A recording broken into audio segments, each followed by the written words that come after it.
Hello बच्चों, अगर तुम बिहार बोर्ड 12th का स्टूडेंट हो तो ये तुम्हारे लिए वीडियो है।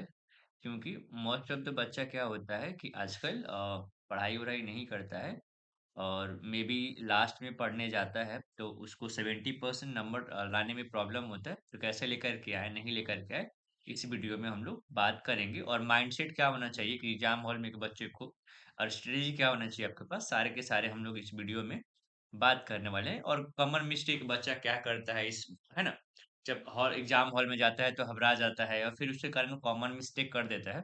और इसके कारण क्या होता है कि उसका नंबर बहुत गलत चले आता है। तो ये सारे के सारे हम आपको ये बताने वाले हैं इस वीडियो में कि कैसे आप लिखोगे, कैसे अब कम टाइम है, कैसे क्या-क्या पढ़ोगे तो ज़्यादा नंबर आएगा या ज़्यादा नंबर आएगा। इस वीडियो में सारे के सारे हम लोग वही बात करेंगे, जो इम्पोर्टेंट टॉप चैप्टर है वो सारे के सारे हम बताने वाले हैं। तो सबसे पहले हम लोग देखते हैं कि अपन लिख दिए हैं यहाँ पर सारे के सारे, ताकि तुमको समझ में आए कि क्या पढ़ना तुमको इम्पोर्टेंट है यहाँ पे। तो एवन से 3 मिनट हम लोग देख लेते हैं कि सबसे पहले एक बात समझ लो तुम, बिहार बोर्ड में रिपीट क्वेश्चन बहुत सबसे ज्यादा आता है। तो अगर तुमको मैं अगर सजेशन करूंगा तो 220 कम से कम 20 से लेकर के 225 तक कम से कम क्वेश्चन तुम विथ सिंपल पेपर जो आया है पहले तुमको ये कर लेना चाहिए। मेरे हिसाब से उसका ऑब्जेक्टिव उसका सब्जेक्टिव जो भी है तुमको करना चाहिए। तुमको करना चाहिए एक बार, ठीक है? 1-2 से 2 दिन में तुमको कर लोगे आसानी से। टॉप प्रायोरिटी वाला कौन-कौन सा है, तो वो भी मैं तुमको बताने वाला हूँ। पहला हम लोग देखते हैं कि टॉप प्रायोरिटी पे कौन-सा चैप्टर आता है। तो चैप्टर 1 जो हम लोग देख रहे हैं यहाँ पे, सबसे पहले तुमको देखना चाहिए इलेक्ट्रोकेमिस्ट्री। इलेक्ट्रोकेमिस्ट्री को अगर हिंदी में बात करें, तो इसको बोलते हैं हम लोग रासायनिक विद्युत। क्या बोलते हैं? रासायनिक विद्युत चैप्टर जो होता है वो तुमको देखना चाहिए। हिंदी में इसको यही बोलते हैं, रासायनिक विद्युत तुमको दिखानी चाहिए। अच्छा, विद्युत रसायन भी बोलते हैं इसको। क्या बोलते हैं इसको? विद्युत रसायन बोलते हैं। विद्युत रसायन। तो ये क्या होता है ना कि मोस्ट ऑफ द इसमें से बहुत सारे जो चैप्टर आता है जो तुमको पढ़ना चाहिए। और मैंने वीडियो बनाया है, जाकर के तुम देखो, ढूंढोगे मिल जाएगा मेरे चैनल पे। नेक्स्ट जो तुमको सॉल्यूशन पढ़ना चाहिए। अच्छा, मैंने उसी के बारे में बताया डिस्कशन करने का, तो सॉल्यूशन पढ़ना चाहिए। सॉल्यूशन भी मोस्ट ऑफ द अगर पढ़ोगे तो आराम से मुझे लगता है कि 10 मार्क्स यहाँ से तुम्हारा आ जाएगा, 10 मार्क्स यहाँ से आ जाएगा, 10 मार्क्स यहाँ से आ जाएगा, ऑब्जेक्टिव विथ 5 मार्क्स के इंक्लूडिंग करके आ जाएगा। सेम पैटर्न अगर यहाँ से पढ़ते हो तो मुझे लगता है कि 5-7 नंबर आसानी से तुम्हारा यहाँ आ सकता है। और ये आसान से चैप्टर होता है, तुम थोड़ा सा बहुत पढ़ लोगे तो हो जाएगा। और तुमको क्या पढ़ना चाहिए इसके अलावा और भी मैं तुमको बताऊंगा।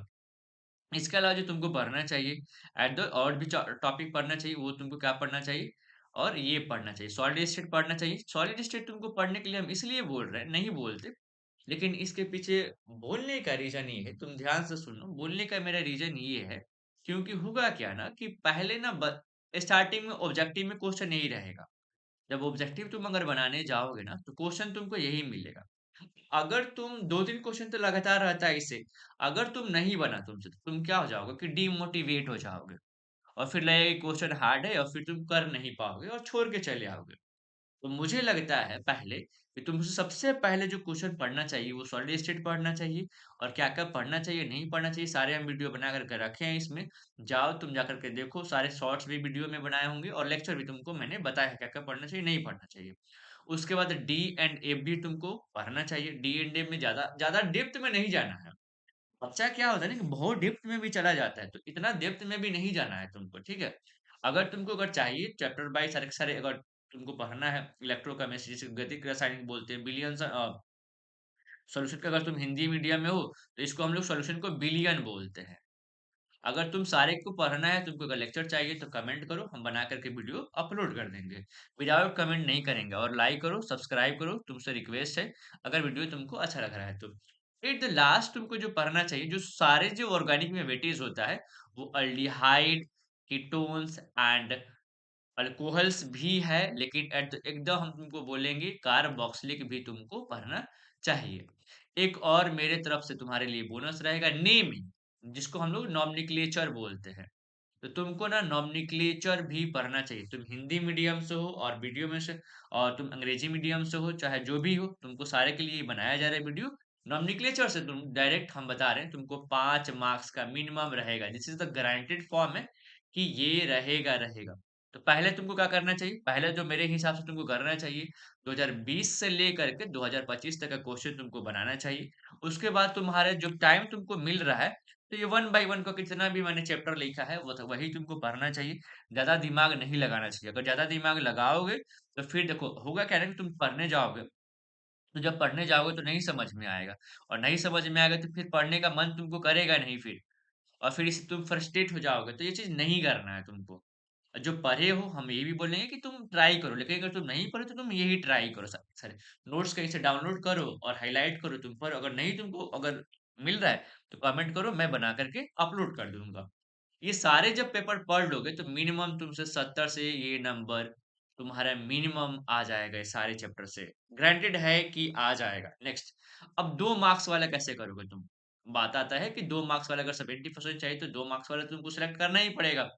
तो अब तुमको क्या करना क्या है, पहले डिफिनिशन लिखो। जहाँ-जहाँ डिफिनिशन मिला है, जैसे आ रहा है, थोड़ा बहुत भी आ रहा है, तो लिख करके आना है। ऐसा नहीं कि मतलब मान लो कि 10 लाइन है, तो 10 लाइन नहीं करना है। अब जितना तुमको आ रहा है, उतना तुमको लिख कर के आओ, थोड़ा-सा भी लिख कर के आओ। मेबी अगर मान लो कि डिफिनिशन तुमको नहीं आ रहा है, परिभाषा नहीं आ रहा है, तो बच्चे को क्या होता है कि डायग्राम आता है, तो डायग्राम भी लिख दो, कोई दिक्कत नहीं है। लेकिन जो भी तुमको आता है वो लिख कर के आओ। सेकंड क्या करो कि तुमको सारे सीरियल वाइज़ क्वेश्चन बने, जैसे 1 बना लिए तो ट्राई करो 2 बने, ट्राई करो 3 बने। अगर नहीं बन रहा है तो फिर ठीक है, कोई दिक्कत नहीं है। लेकिन ट्राई करो कि पहले 1 बनाने के लिए, फिर 2 बनाने के लिए, फिर 3 बनाने के लिए। नेक्स्ट, ऑब्जेक्टिव जब बच्चा आगे बात करेंगे कि जब ऑब्जेक्टिव बनाता है तो बच्चा क्या-क्या गलती कर देता है, क्या-क्या मिस्टेक कर देता है, वो हम लोग बाद में बात करेंगे। तो पहले ये ध्यान रखना है। नेक्स्ट वाज़ दी कि बॉक्स बनाना है। बॉक्स बनाना बहुत ही इम्पोर्टेंट है। जैसे कि अगर मान लो कोई तुम बिलियन का क्वेश्चन अगर बना रहे हो, बिलियन, है ना? चाहे मिलियन या चाहे मूलरता का ही तुम अगर क्वेश्चन बना रहे हो, लास्ट में जब आंसर आ जा रहा है ना, तो उसको पहले पहले तो तुमको फ़ॉर्मूला लिखो। बच्चा ये भी गलती करता है कि फ़ॉर्मूला ही नहीं लिखता है और डायरेक्ट वो आंसर बनाने चल देता है, मार देता है। तो जब तुम्हारा आंसर आ जाता है ना, तो क्या करो ना कि उसको ऐसे पकड़ के हाइलाइट कर दो वहाँ पे, ऐसे करके। जो पेन अगर होगा, कोई दूसरा कलर का पेन रखो, डिफरेंट डिफरेंट कलर का, तुम ब्लैक भी यूज़ कर सकते हो, तो नंबर इसे नहीं कटता। ब्लैक, ब्लू तुम यूज़ कर सकते हो, कोई दिक्कत नहीं है। तो जब भी तुम अगर बन जा रहा है न्यूमेरिकल कोई तुमसे, तो इसको क्या कर दो कि हाइलाइट कर दो। सेकंड चीज़, जो भी मेन-मेन पॉइंट जैसे मान लो कि मूलराता का तुम डेफिनिशन लिखा, तो मेन-मेन पॉइंट जो है बिलियन का, जैसे कि विलय का मोल, तो वहाँ हाइलाइट कर दो ऐसा करके। एग्जामिनर्स क्या होगा ना कि सारे देखो, कॉपी हम लोग भी चेक करते हैं, तो कॉपी जब चेक करते हैं ना, तो बच्चे को सारे हम लोग नहीं देखते हैं, जो हाइलाइट पॉइंट है उस पे ही हम लोग फोकस करते हैं, तो सारी चीज़ ध्यान रखना है। नेक्स्ट, डायग्राम बनाना है तुमको, डायग्राम बनाना ही बनाइए।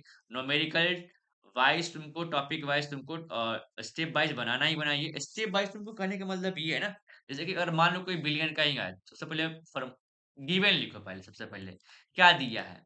जो-जो दिया है, पहले ध्यान सुनो, जो-जो दिया है उसके बारे में एक-एक करके ऐसे लिख दो। A1 करके लिख दो, फिर 2 करके लिख दो, फिर 3 लिख दो। सेकंड चीज़ क्या लिखो कि पहले फ़ॉर्मूला लिखो। फ़ॉर्मूला अगर तुम नहीं लिखे, तो फिर दिक्कत होगा। तो जो भी सूत्र है, सूत्र को लिखो तुम, फ़ॉर्मूला लिखो। सूत्र लिखने के बाद ना बैठाओ तुम। होता क्या है ना कि जभी भी तुम 2 नंबर का, अगर तुम जिसका ही हम बात कर रहे हैं कि 2 नंबर जभी भी तुम अगर लिखने जाओगे ना, तो उसमें स्टेप मार्किंग होती है। 1 हाफ करके और 1 करके ऐसे। ऐसे हाफ मतलब हाफ़-हाफ़ भी होती है, 1 करके होती है। तो ये तुमको लिखना चाहिए, है ना? नहीं लिखोगे तो फिर नहीं बनेगा सारे का सारे।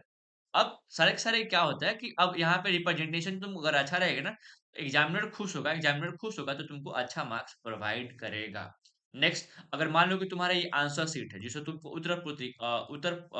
जो तुम लिखोगे, उसमें ए साइड भी पेन से खींच दो लाइन और इस साइड भी खींच दो। और एक चीज़ और काम करो कि जब भी लिखो ना, तो जब 2 मान लो कि तुम यहाँ लिख रहे हो बहुत, लेट्स सपोज़ कि यहाँ तुम बहुत लिख रहे हो और यहाँ भी लिख रहे हो तुम।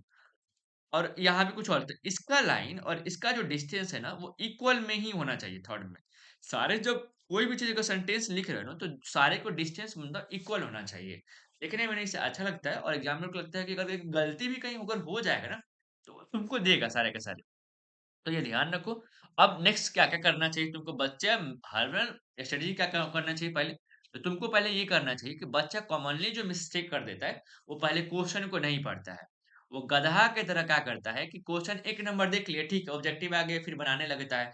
बच्चा ना इससे गलती हो जाता है। पहले तुम क्वेश्चन देखो, फिर रिलैक्स करो, फिर एक बार टिक आउट करो क्वेश्चन के साथ-साथ क्या-क्या बन सकता है, नहीं बन सकता है, उसके बाद तुम्हारा बनाने स्टार्ट करो, ठीक है? अब एमसीक्यू पहले बनाओ। पहले तो एमसीक्यू तुमको बनाने चाहिए। बच्चा 2 नंबर उठा लेता है कि लास्ट में एमसीक्यू कर लेंगे 70 में से 35 ही मारना है, मार देंगे। ऐसा नहीं करना। पहले एमसीक्यू बनाओ, उसके बाद तुम शॉर्ट आंसर बनाओ। उसके बाद में सबसे बाद में 5 नंबर पे तुम एंट्री मारो। बाद में सबसे क्या करो कि बाद में क्या करो कि उसके बाद न्यूमेरिकल ब जाओ, बाद में सबसे ज़्यादा न्यूमेरिकल जाओ। उसके बाद में लॉन्ग आंसर में जब जाओ तो ये गोल्डन अपॉर्च्युनिटी होता है। 100% वहीं से मतलब 100% क्या आता है वहीं से पहले करो। जो तुमको 5 नंबर का जो क्वेश्चन जहाँ से भी आता है, मान लो कि जो भी आता है, वहीं से करने स्टार्ट करो। कॉमनली मिस्टेक क्या करता है बच्चा? तो क्वेश्चन पढ़ना स्किप कर देता है, क्वेश्चन को स्किप कर देता है, पढ़ना स्किप कर देता है, तो ये नहीं करना है तुमको। नेक्स्ट फार्मूला, जैसे कि तुमको मैंने बताया है कि फार्मूला तुमको लिखना ही चाहिए। फार्मूला जैसे कि मूलरता का फार्मूला हो गया, यूनिट हो गया, जो यूनिट जिसको हम लोग बोलते हो करना ही चाहिए। फिर उसका डायग्राम तुमको बनाना चाहिए, जो भी होगा डायग्राम। और ओवरऑल तुमको कॉन्फिडेंट करेगा जब डायग्राम बना लोगे सारे के सारे करेगा। ठीक है, इतना ही सारे के सारे करना है तुमको। और तुम पढ़ाई करो सिर्फ। ठीक है, thank you watching for this my video. और तुम्हारे वीडियो को मेरे वीडियो को हेल्पफुल लगता है तो इस वीडियो को लाइक करो, सब्सक्राइब करो। तुमसे रिक्वेस्ट है, हम्बली रिक्वेस्ट है कि तुम लाइक करो और सब्सक्राइब करो, अपने दोस्तों को शेयर करो। Thank you watching for this my video. Thank you.